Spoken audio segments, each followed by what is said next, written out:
thanks a bunch. What a crowd. This is, this is this is an audience where it's really palpable how much passion is in the room. People in this room care deeply about visual storytelling, about the planet, about humanity. And I think I can speak for everyone that with each talk, I get more inspired, and I hope you are as well. I'm a guy that's much more about the journey than arriving, meaning I love the process of living life and making pictures, and sometimes I make a great picture, sometimes I get to the summit, but oftentimes I'm always soaking in the process of trying to get there. The most common question I get is sort of, what's your favorite project? What are you working on? And I'm a guy that's very guilty of it's whatever I'm working on in that moment, because I just try to be wholeheartedly in and passionate about what I'm doing. And the latest project that I did, I had a book come out. And what was cool about this book is that it was the culmination of 25 years of being a photographer, being a storyteller. It's not a traditional photo book. I intentionally did not want it to be a hardcover book that sat on a coffee table and it was hard to open and hard to read. I wanted this book to really be a project that pays it forward, that the essays, it's a lot of words. It's more words than it is pictures.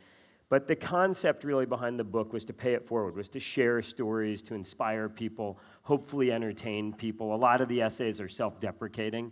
A lot of the stories are the mistakes that I've made. And it's a book that I want people to read. I can't wait to show up and see it in someone's bathroom on the back of the toilet, because that means it's getting read. I would be honored if I got on a flight and someone left it in the seat pocket in front of them to pay it forward to the next person that got on the airplane. That's really the spirit of this project. And I promise you, I put a lot more time into the book than I did this talk, so it's better than the talk. So if you like the talk, then go for the book later. But what I'm going to do is tell my story. I think it's the most common question that we get is what's the trajectory to doing it? And I think what you're learning tonight and what you'll learn tomorrow and today is that everyone's trajectory is different. There's no one path. There's no guidebook to becoming a photographer, to kind of discovering this passion and moving forward with this craft. For me, it started as a kid. I was a gymnast. At 13 years old, I won a pull-up contest. In my junior high school, I did 35 pull-ups, and I shattered the school record. And I had no idea in that moment that would turn out to be one of the most monumental moments in my life, because one of my teachers took notice of a short, strong kid and invited me to go rock climbing. And I convinced my father to drop me off in the parking lot at 5 a.m. with my older brother, and we loaded into my school teacher's truck with my math teacher on one side and my physical education teacher in the other seat. And I instantly realized there was something distinctly different about this experience than driving places with my mom and dad. First of all, he had two beverages in the cup holder. He had a coffee from 7-Eleven, and it was huge. It was a big gulp coffee. And he had a can of Budweiser beer. And both of them were open at 5 a.m., and then he had a 40-pack of powdered donuts. And there was a distinct aroma associated with coffee, beer, and powdered donuts. And as we sped out of the parking lot, we drove up the Highway 395 in California, one of the most amazing roads in the Eastern Sierra. And I instantly fell in love with the lifestyle of adventure. Bob and George, the two teachers, started telling stories. They started reminiscing on adventures from months past. They were planning the next adventures. I didn't realize it then, but they were expert storytellers. That's what they were doing. They were sitting in the car, and the excuse to go into the mountains was rock climbing. But what they were doing was telling stories. And then we got to the climbing area, and I fell in love with the physical and mental challenge of being tied to a rope and challenging myself. I took to it immediately. I think there was overlap between what I had learned in gymnastics and what I was experiencing on the rock. And I went back to the schoolyard on Monday, and I stood there on the playground, and I tried to tell my weekend adventure story to my buddies, and their eyes rolled back in their heads. I just couldn't tell a grand enough story orally. I needed visual proof of my weekend adventures. I needed visual storytelling.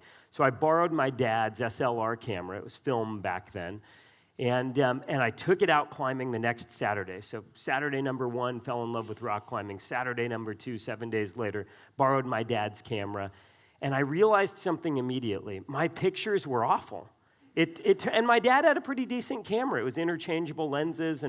But I learned immediately it wasn't about a piece of technology. It wasn't just having a camera. It was what was going on up here, how you were thinking about photography, and what was going on in here. It's what were you trying to communicate.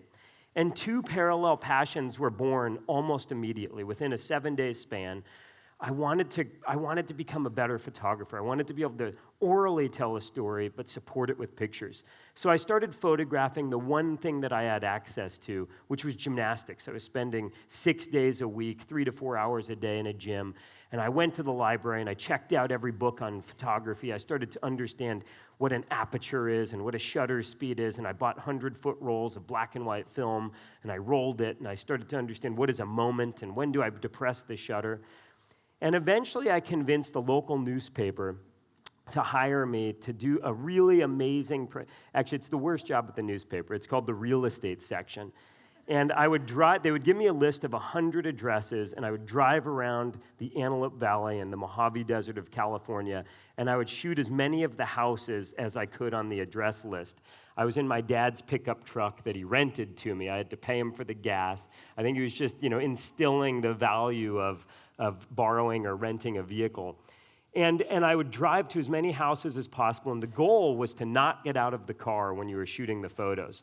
So you'd pull up to the house, and you'd shoot with one lens out of the driver's side window, and then if I had to shoot out the passenger side window, I'd switch to my telephoto. And I honed my skills. Eventually, I got to the point where I wouldn't even stop the car. I would try to roll past the address while I was shooting. And the newspaper staff started to take notice of this kid that was pretty passionate. And I invested in a quantum battery pack so I could shoot more flashes. I think I could shoot 300 full-power flashes. So I was kind of a baller on campus, or at least in my own mind at high school. When I started shooting real stories, they started having some trust in me. I went off to college, and I applied for a newspaper internship.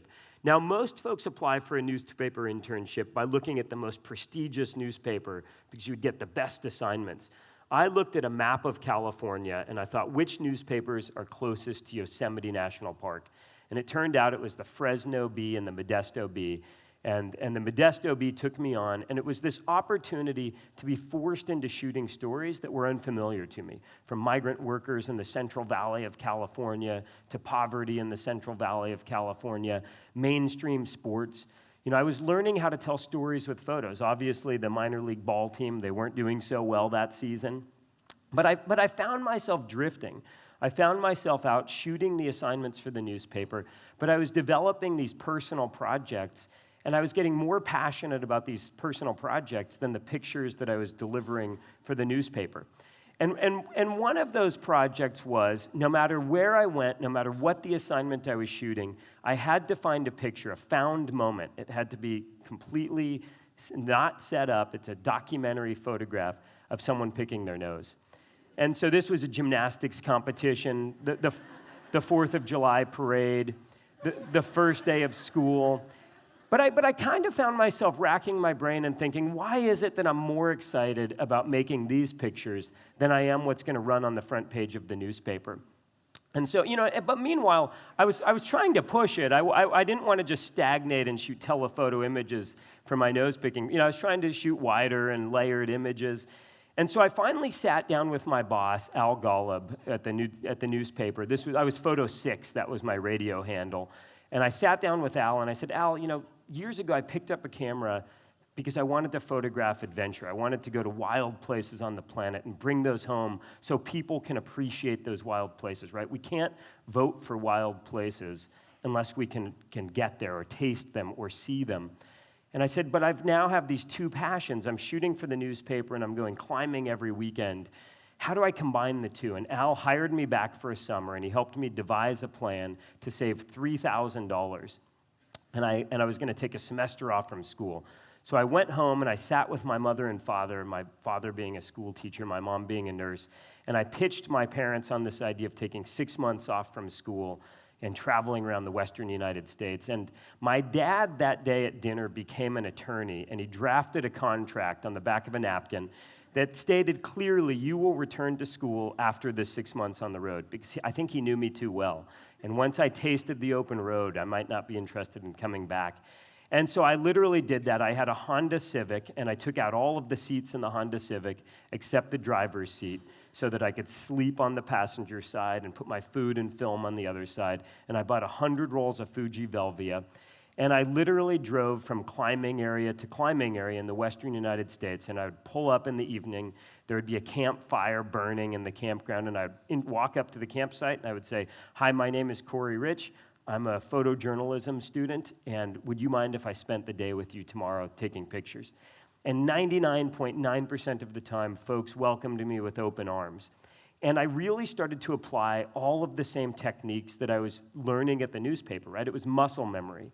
At a newspaper, you show up and you're on a deadline and you're trying to surprise your audience. You're trying to bring back a picture that they're not a cut that's going to surprise them on the front page of the paper the next day. I'm shooting close-ups, I'm shooting mediums, I'm shooting wide shots to establish the location.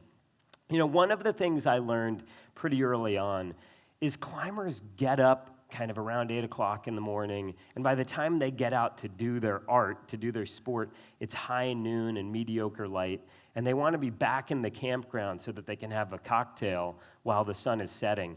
And so I started to learn the art of persuasion. So eventually I would start walking up to the campfire with a 6-pack of beer in my hand, and when I would ask, "Do you mind if I photograph you tomorrow?" they wouldn't know that I was going to persuade them to soon get up at 4 in the morning so that they could be in the right location at sunrise to make this picture. But this is all part of the muscle memory that we learn as photographers, right? No matter, it's relationships. It's about being there, convincing folks that you want to be shooting at a certain time. You want that special access to their life. I was really figuring out how to get myself into the right locations. How do I get myself above the climber to this 45-degree angle to look down at them? Do I hike around the backside? Do I show up the day before and try to climb the route if I can find a belayer? Do I get them to lead it twice and then I ascend the rope? But I had a college professor who had this mantra that he always kind of pounded into our heads in the journalism school. And his mantra was, your job is to think outside the box. Your job is to not do what's expected, but to surprise your audience. So I was constantly trying to do that. You'd shoot the safe shot, and then it was, what can I do to push the envelope just a bit more?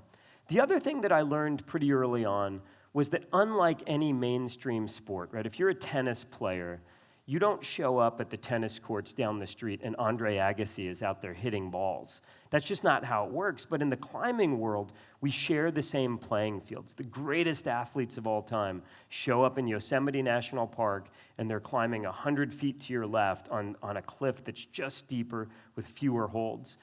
And it turned out there was this perfect relationship between the greatest climbers on the planet and me, which was I just needed people to take photographs of. It turns out I just had this huge appetite for making pictures every single day, every morning, every evening, as much as I possibly could. And these professional athletes needed pictures of themselves. That's how the business of being a professional athlete works. They need pictures. I needed people to take photos of. Now I look back in the rearview mirror, and 25 years later, the people that I met at the crag are some of my best friends, and they're some of the best climbers of our time.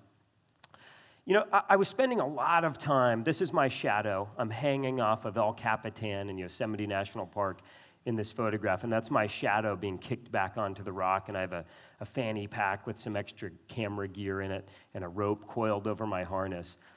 And it really felt like my office. I spent so much time in that environment that it felt like home to me. And one of the most common questions I get is, what is the most dangerous photo that you've ever shot? And it turns out you never go into making the photo thinking, this is dangerous, but it's worth it. You go into the situation thinking, this is another day at the office, but then complacency gets the best of you. So this is the photograph. This is Tommy Caldwell, one of my very best friends and one of the greatest climbers in the world, and just an incredible role model in person.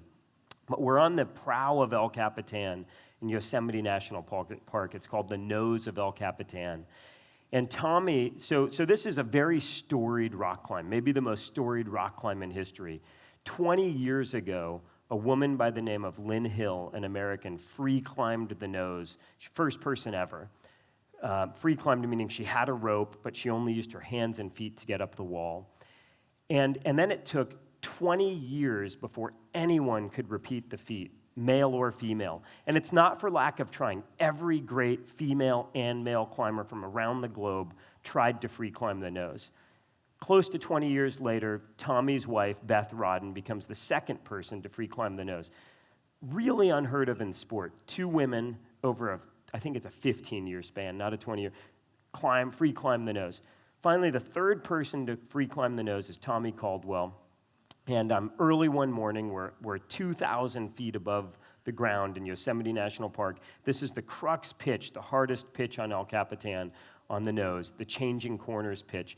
And I've rigged my rope so that it's 500 feet above me so I can hang in space. I'm really detached from the wall, and I'm looking through my camera. We got up really early so the sun's not hitting the route. He needed really cool temperatures.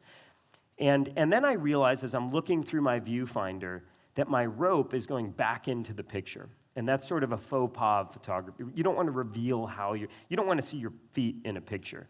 And that's the essence of what's happening. And so I yell down to Beth. I say, Beth, can you untie my rope from the anchor? Can you unclip my rope from the anchor? Now, Beth is preoccupied. She's belaying her husband on the hardest rock climb in the world at the time. And a photographer is asking her to manage my equipment. And so, but she leans in and she unclips my rope and it swings into space and I go on shooting pictures. And Tommy blows out of the corner. A few minutes later, he falls. She catches him on the rope. And I can tell Tommy's very frustrated. And so, I try to kind of loosen up the situation by sort of, we're joking with one another. And I say, Tommy, you want me to come down there and show you the moves? And he laughs, sort of. And then he says, you want me to take pictures? Because I can shoot an in-focus picture. And as he's getting lowered down the rope by Beth, I start rappelling down my rope. And Tommy's about the distance that I am from this monitor here in front of me. And he abruptly says, stop, what are you doing? And so I stop rappelling. And he's staring at my hands, and I look down, and I realize 1.5 feet below me is the end of the rope with no knot in it, with 2,000 feet of air to the valley floor below. And the reality is this is complacency, right? I'm so comfortable in this environment, but that actually can be the demise. So I go out on the 6 months on the road, and I was shipping my film back to the Modesto Bee, my newspaper. And they were doing me this huge service of processing all of my film for free. It was transparency film, E6 film. And then once a week or so, I would pull over in my Honda Civic, and I would get on a telephone call in a phone booth, and I would check in, and all the photographers and the picture editors would gather around the light table, and they would give me feedback. They would critique all of my slide film that was on the light table. And the feedback was great. Some of it was complimentary. Usually it would start with, they would say, do you want the good news or the bad news first? And I would say, I guess the bad news. And they would say, your film is blank. And, I would tear up because there's 10 days of work and, 1/10 of my money saved for 6 months. And then they would say, no, we're kidding. And they would say complimentary things around, the action photos are great, these figures in a landscape, these beautiful scenes are wonderful, and guys grabbing tiny holds, it's wonderful. But we want to see humanity. We want to see the moments in between. We want to see what people are doing when they're not rock climbing. And it was the best advice that they provided. And from that moment forward, I started taking the in-between moments. I was acting like a journalist. This was a trip to the Moab Desert, and there was one spot to sleep in the car, and so we did paper, rock, scissors for who slept outside, who slept inside. Justin actually lost, obviously, and I crept outside and made this one photograph.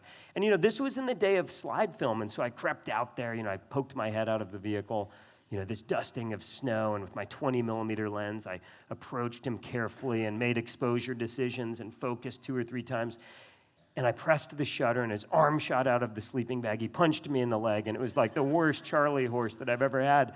But I'm reminded every time I see this picture, moments are fleeting. I don't care whether it's you're driving down the highway and there's an incredible sunset. Pull off the highway right then and there. You can't come back for that the next day. 5 minutes later, he would have rolled over, and that moment is gone. But I constantly remind myself, I'm looking for the pictures that I don't see every day. I'm a connoisseur of looking at adventure pictures. And it's very hard to get to pictures that I haven't seen before. But that's our job as photographers. We're constantly pushing, looking for situations that we haven't individually seen or shot or that we haven't seen published around us. And sometimes that means getting up a little earlier, staying out later. Eventually, I went back to college. I satisfied my father's napkin contract, and I moved back into the dorm rooms, and I had my 100 rolls of film, and I edited them down to the 40 best action photographs, and I was going to ship those to Climbing Magazine and the 40 best lifestyle in-between moments, and those were going to go to Patagonia, the clothing brand. I sort of grew up on Climbing Magazine, the Patagonia catalog, and National Geographic. And I had read, I wasn't a business person. There was no validation that my pictures were any good. My buddies at the newspaper gave me the thumbs up that I was doing okay. So I read an article in a photo magazine about doing unsolicited submissions, meaning no one knew who I was, no one asked for my pictures, but I was going to submit them to this magazine and to a catalog. And so I paid the extra money, and I put them in the FedEx envelope, and I shipped them off. And at the end of that article, it was pretty clear. It said, you're going to wait 6 months, and then you're going to get them returned in an envelope with a note that says, thanks, but keep your day job, meaning they're going to reject the pictures. So the next day, I'm standing in my dorm room doing homework, and the telephone rings. It's mounted to the wall before cell phones. And I answered the telephone like any college buffoon because I assumed it was the guy down the hallway. What's up? Long silence. And then an adult voice on the other end said, is Corey Rich in? And I sort of did a double take, and I pulled the phone away, and I thought, which faculty member is calling me, and why am I getting called? And I had no choice but to say, yeah, hang on, let me get him. Then I cleared my throat. Hello, this is Corey. And on the other end was Jennifer Ridgway, and Jennifer introduced herself, and she said, hi, this is Jennifer Ridgway from Patagonia. And I'll never forget, she said, who are you? And it kind of caught me off guard because I didn't understand what she was asking. And then she went on to say some pretty complimentary things about these 40 pictures that I'd put into slide sleeves. And the best part of the phone call was Jennifer said, we want to publish a few of these in the next catalog, and we're going to pay you for it. And I did quick math in my head, and I realized I could take another 6 months off from college with what they're going to pay me. And it's a little hard to tell this story. I still think of myself as 18 years old, but that was a long time ago now. And sadly, I just got the news that Jennifer passed away of cancer just last week. And so definitely people that have really, really touched me and made a huge difference in my life, part of what I want to do here is pay it forward. So the next day, I'm much more savvy. Telephone rings. Office of Corey Rich. No, I didn't say that. But this time it's Jeff Aki. He's the editor at Climbing Magazine. Far less complimentary. Hey, this is Jeff, Corey. Hey, you've got a couple of nice pictures. We need some caption information. So I provide some caption information. 3 months later, they're considering pictures for the magazine. 3 months later, I go to my dormitory mailbox, and I pick up this issue of Climbing Magazine.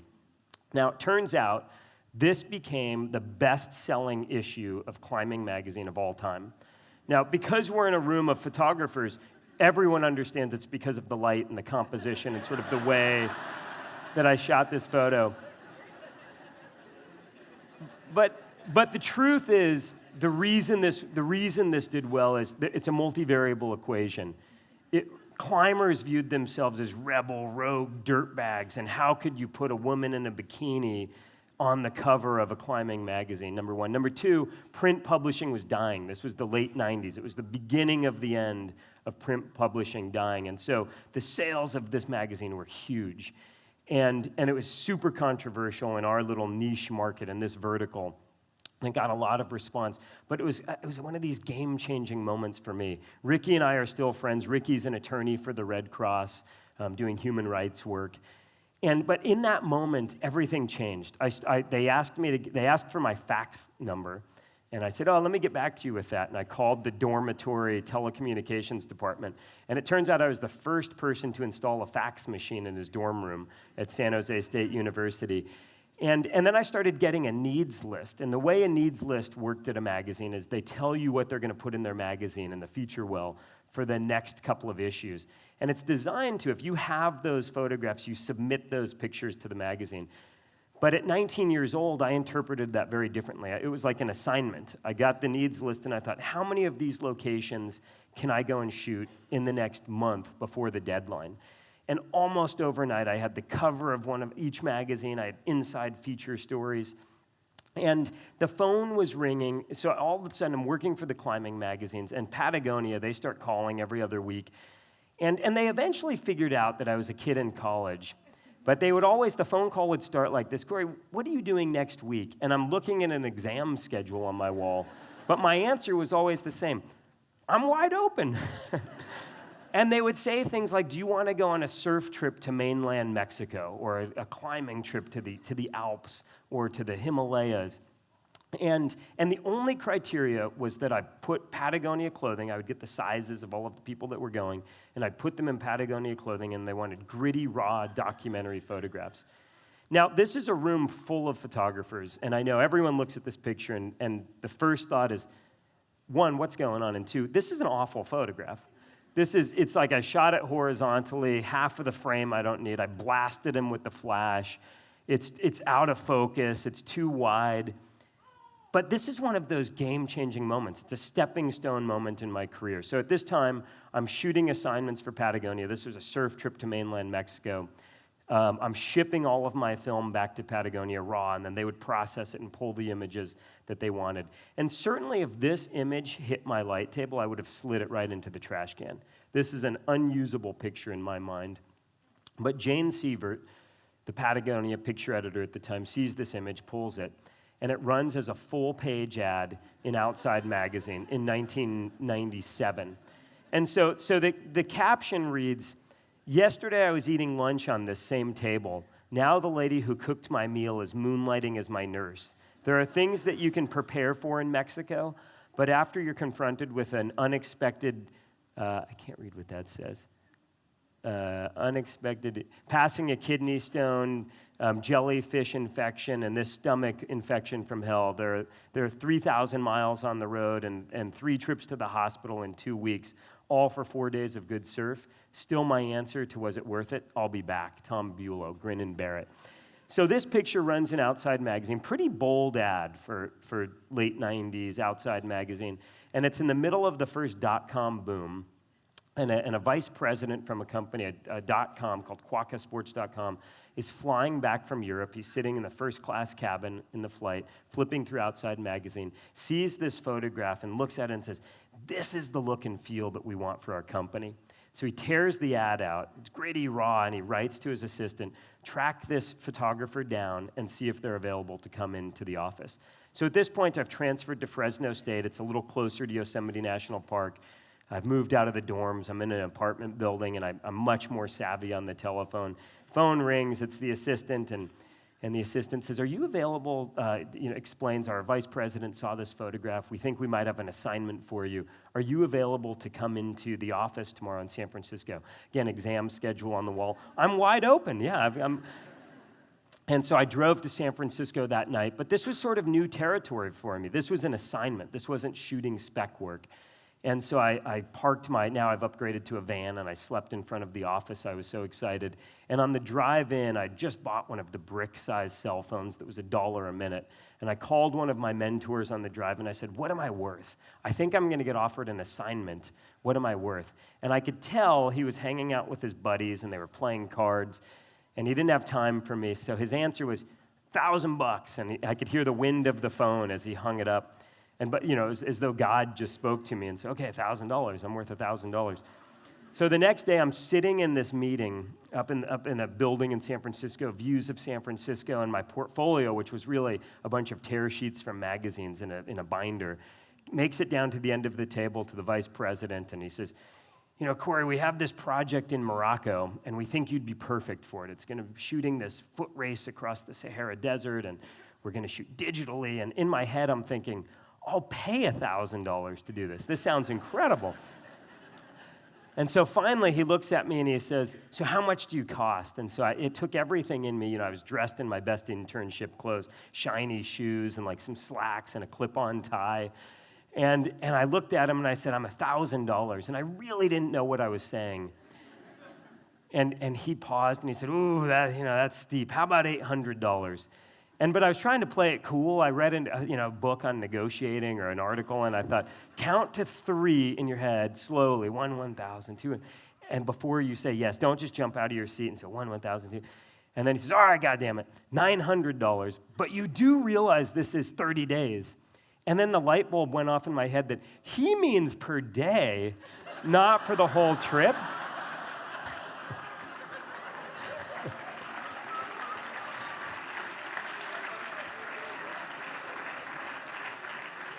And I like to say that today, if that meeting happened today, if I were a college student today and I had my iPhone, I probably would have under the table done like a group text to my mother, my father, my college advisor, all of my buddies, and the headline just would have been, I'm out, I'm done with school.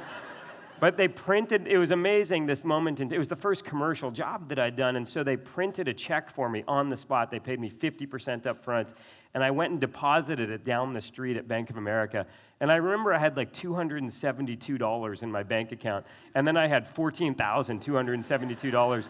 And I remember the receipt came out, and I thought, and it gave me the option to reprint, so I reprinted it like 4 times. So I had one in my back pocket, and it could fall out, and like one here, and just when I got back to college, that was going to be really useful.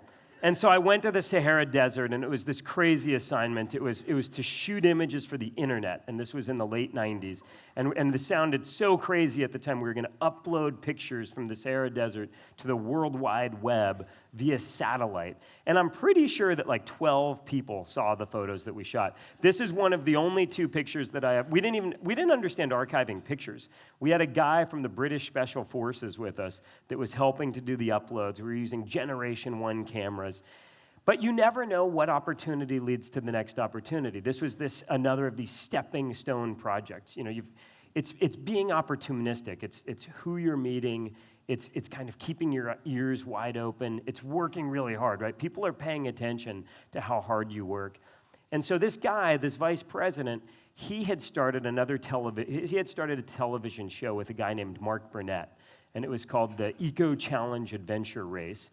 And so he apparently calls his buddy Mark Burnett and he says, I've got this kid who's in college. He's pretty good. He doesn't complain. He likes to sleep in the dirt, and he's cheap. You should hire him. And so I start shooting these adventure races, and this is kind of, it sort of fits me pretty well. I'm in wild places, traveling around the world. I'm shooting documentary images. They're found moments. I'm in adventure environments. I'm exercising everything that I learned at the paper. Medium shots, wide shots, close-ups, trying to layer the image. They're found moments. I'm up early. I'm looking for those close-ups.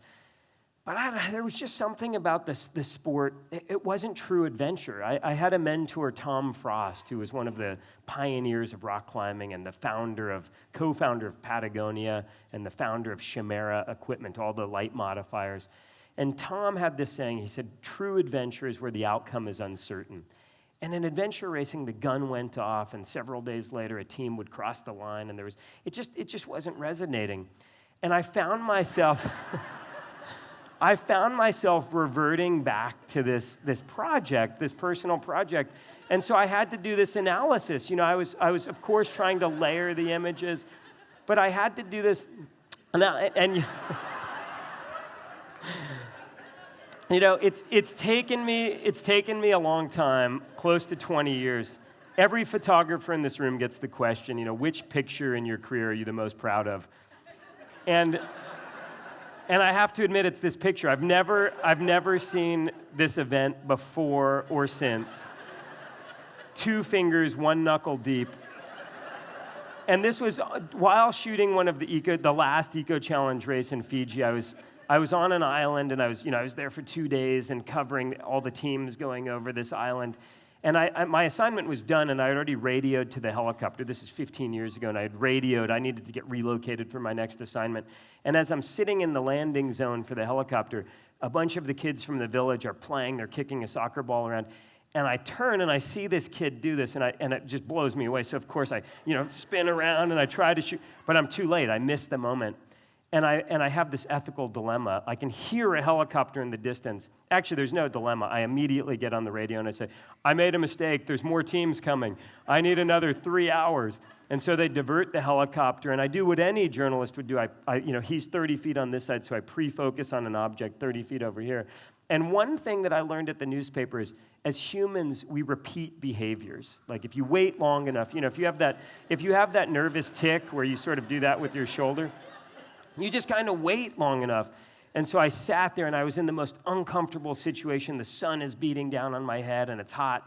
But I just, out of the side of my dark sunglasses, I just stared at this kid, and all the village kids were having fun.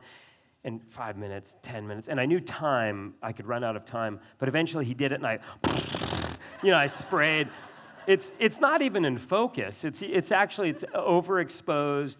But anyhow, I had this realization, and I thought, so what is it that actually gets me excited? And I did this analysis, and I said, the projects that get me excited are when I'm in wild places, truly wild places that have barely been touched by man, and very few people have been there. When I'm with incredible people that I appreciate their time, that inspire me and are pushing the limits. And where I'm challenged by the types of pictures that I'm making, and where I'm creating genuine stories, and when it's adventure where the outcome is truly uncertain. Stories that had deeper meaning. This was a trip down the Chillicothe River in Lake Clark National Park. And this is an environmental story. I went down the river with folks, biologists, and folks from various agencies. And the Chillicothe River is the feeder to the Bristol Bay, which is the largest run of sockeye salmon in the world, which is threatened by the Pebble Mine. So it's, which boxes do each of the stories check? Working with amazing people. I show this picture. This is the Jackson family, Eric Jackson, the dynasty of whitewater kayaking. Eric's a one-time Olympian, multi-time world champion. His daughter and son are both multi-time world champions. Dane might actually be one of the greatest whitewater kayakers of all time. I show this picture because it's no mistake why people end up where they end up. There's deep drive and passion in any photographer that really that gets to that level of doing what they love and communicating and changing the world. And the same is true with athletes. It's not a mistake that a guy like Eric, it's not that he just has this gift and he stumbles upon kayaking. He works really hard at it, and he has a brain, and he's sharp, and he's thinking constantly. And at the end of this shoot in Tennessee, I was there for a few days, and we're having lunch, and I said to Eric, because these guys, they're smart. Athletes, these folks are really smart when they're pioneers. And I said, Derek, anything else you want to shoot? And he's, chewing a sandwich, and he says, yeah, I'd actually love to put my kids on the roof rack of the car. I've always wanted to do that. And so, we went out there, and we shot a few frames, and the best frame, he had both hands out the window, but it was a little soft. And, and this is a good psychology experiment. I show this picture, and the reaction is one of two reactions. This guy's crazy. Why would he endanger his kids and put them on the roof? Or it's, this guy's really living the life. Like he is living outside of the traditional lane to drive in. I like the second argument. I think this is an unconventional life and something that we can all aspire to do. This is my most widely published picture. This was in Irian Jaya, Indonesia. We went to climb Karstens Pyramid. And I was with a guy named Stephen Koch, who was on the quest to snowboard down the 7 summits. And it was a blower powder day for you skiers in the room. And this was the glacier on Karstens Pyramid, or Puncajaya, the adjoining peak. And it published a ton right after the trip in outdoor publications. And now, close to 20 years later, this is published in scientific journals more than anywhere else because this glacier's gone. Right? And so this is now, I never intended to be a historian or a documentarian in the environmental world, but that's part of the adventure sports world. We go to places that otherwise are difficult to get to. And so this appears in journal after journal because we're watching our climate change. We're seeing the temperature rise.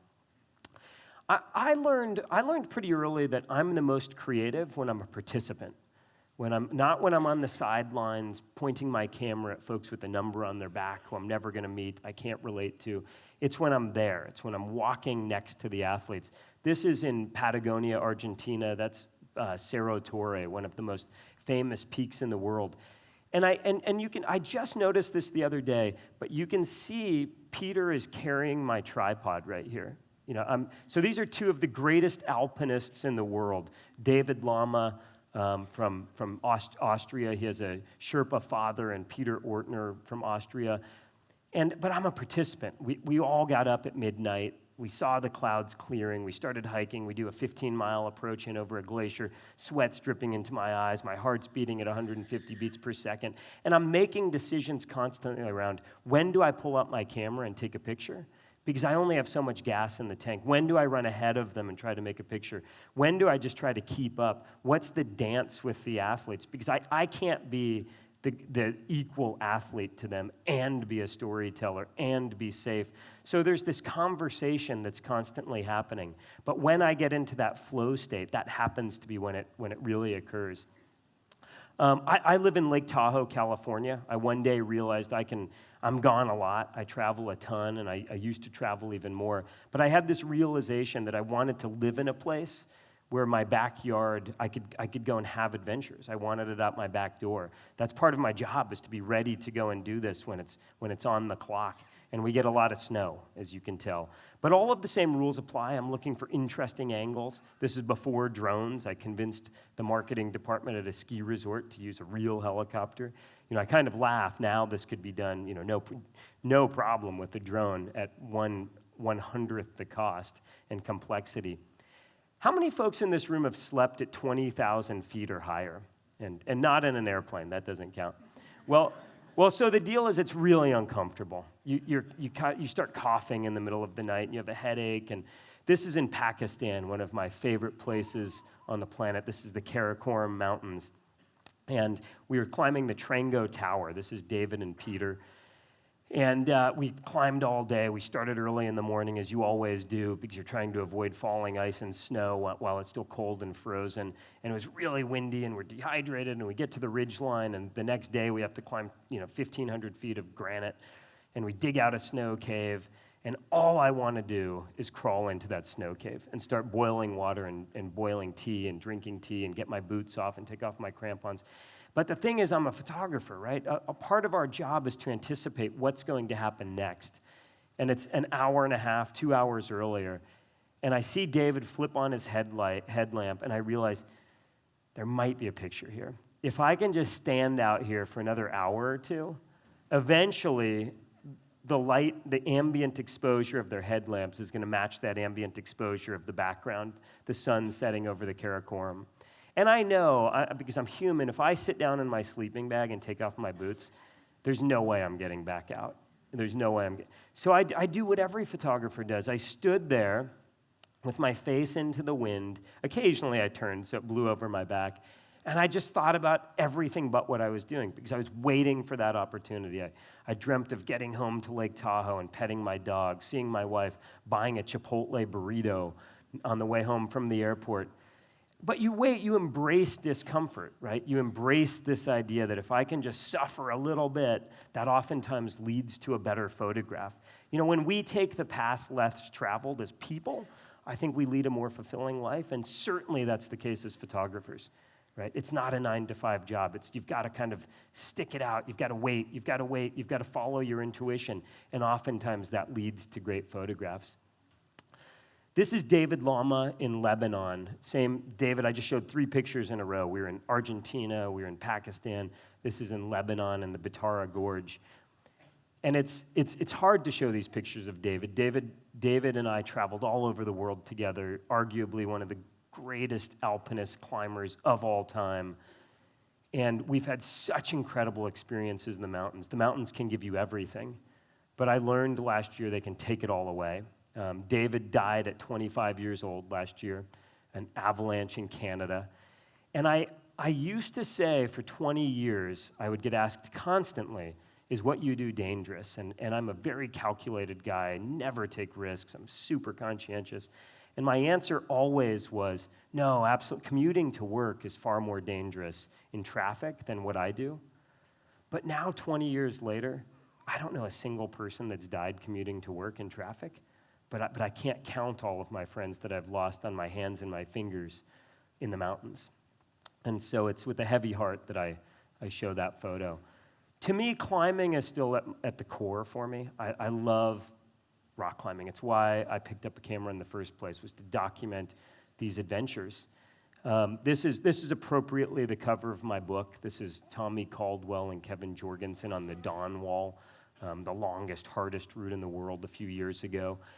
And I show this picture because I think we as photographers, and especially as photographers, we poo-poo this. We poo-poo the idea of shooting a selfie with your phone. But I have to say the experience of putting this book together, I probably have 1 million transparencies in 8 filing cabinets in our house, and these are the selects. I threw away the other 80%. And in digging through these filing cabinets to put together 50 pictures for the book, I wanted so badly to find these pictures, even just to trigger memories. I wanted to see myself with the people I was traveling with over the last 25 years ago. And guess what? I had like none of them. Because we just don't do that as professionals. You don't hold your Nikon D5 out and, But now we have this little thing in our pocket that allows us to do this pretty easily. And it turns out this isn't going to get published, but these moments are super powerful. These moments are so valuable as time passes. So it's, I remind myself, because my wife loves to do selfies, and it's taken me about 5 years to stop bothering her to do that. I was given an opportunity, a blank slate, to launch a camera for Nikon, the D4, and it was a special camera because it had video-enabled features, and so I chose to profile 3 athletes, Alex Honnold, Dane Jackson, and Rebecca Rush. And the goal was to actually really do the same thing I was doing at the newspaper, push it, try to get into interesting locations, try to get into interesting positions. We embraced drones really early on. When you launch a camera, you're using prototypes. And so this was a prototype D4 is what we were launching. And so I told the client we were going to bring a drone along. This is a prototype camera. Tons of camera movement, so we brought Mike and his heli along for the entire trip.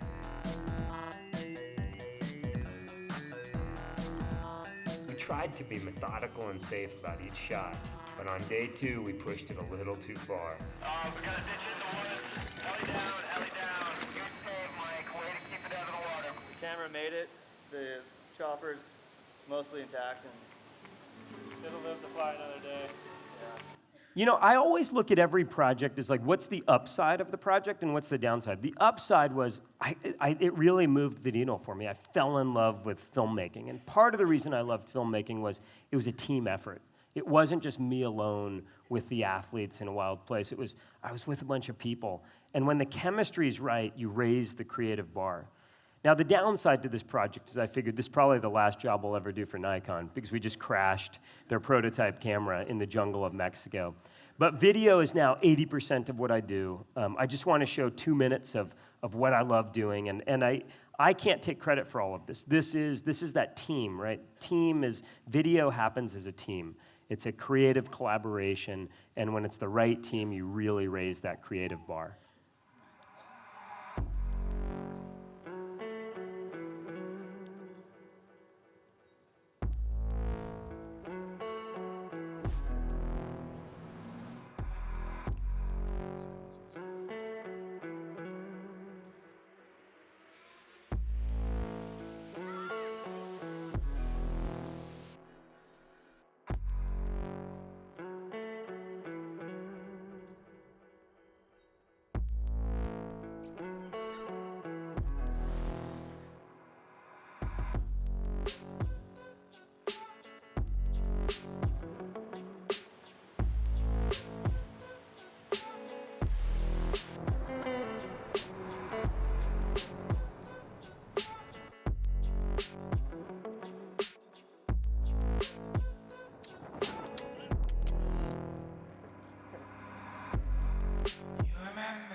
Thanks. Thanks a lot.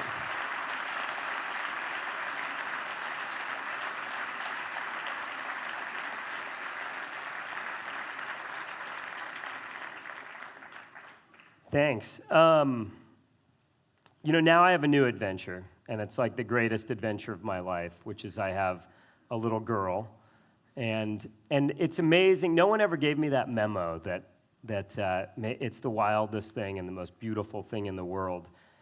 And it turned out Nikon did call me back. And a couple of years ago, they called, and I'd just been traveling so much. I'd been on the road 250 days that year, and it was to help launch a camera. And they said, would you shoot a video? And it's a ticket to do anything, and I just didn't have it in me. And so I did kind of the Hail Mary. It's the end of the game where you just throw the ball and hope it goes through the hoop. And I said, can I just do a project at home? I just want to tell a story at home. I don't want to leave my house. I just want to be home with my family, with my wife and my daughter. And so I pitched them on the idea of home, literally shooting at home. And I'm going to leave you guys with this video tonight. It's short, but thank you guys for listening. This is where I live. It's our home. 4 of us live here, my wife Marina, my daughter Layla, and our dog Preta. I'm gonna warn you right now, this is a home movie. I shot it on one camera, 50mm lens. It's all handheld, but that's the thing. I like it that way. It's purely about moments. I love that everyone's guard is down and they're just being themselves. Aww. Look at this one's dressed. I spend most of my year traveling the world as a professional filmmaker. Yet when I'm home, I pick up the same camera to document the most important moments of my lifetime with my friends and family. This is our time capsule. I leave a camera on our kitchen counter 24/7 so I can pick it up anytime and start shooting. We have tons of friends and family passing through. Our dinners are big, they feel like parties. Every evening is filled with energy and passion. That's what I want Layla to see. I wish these moments could last forever. We lose these tender memories a week later, a month later, a year later. Not just the big barbecues, but the everyday moments. Layla brushing her teeth, running through the woods, playing with her friends, reading books with her grandparents. Marina and Layla cooking, making art, playing music. Preta doing what she does best, sleeping. These home movies preserve all of those special times my brain can't. Out on assignment, I usually get people to do what I need for the shot, but not at home. Layla's not afraid to turn her head or put her hand up in front of the lens. I think she thinks it's entertaining. Papa, stop. But I think she understands what I do. It's my job and my passion. I know that most of the footage that I shoot at home will never see the light of day, that it'll mostly just stack up on hard drives. But 20 years from now, Layla will get to see some of these moments at her wedding. Grandparents, friends, our dog. Sometimes when I'm looking at the back of the camera, I tear up because I'm watching life and time unfold in front of me. I know it's a bit cliche to say, but for me, there's really no place like home.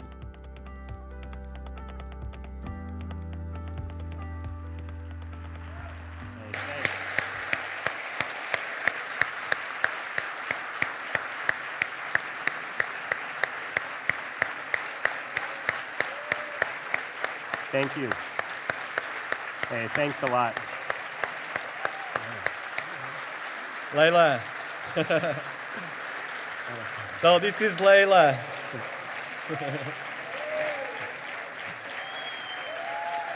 Hi, sweetie. I love you. Hey, thank you.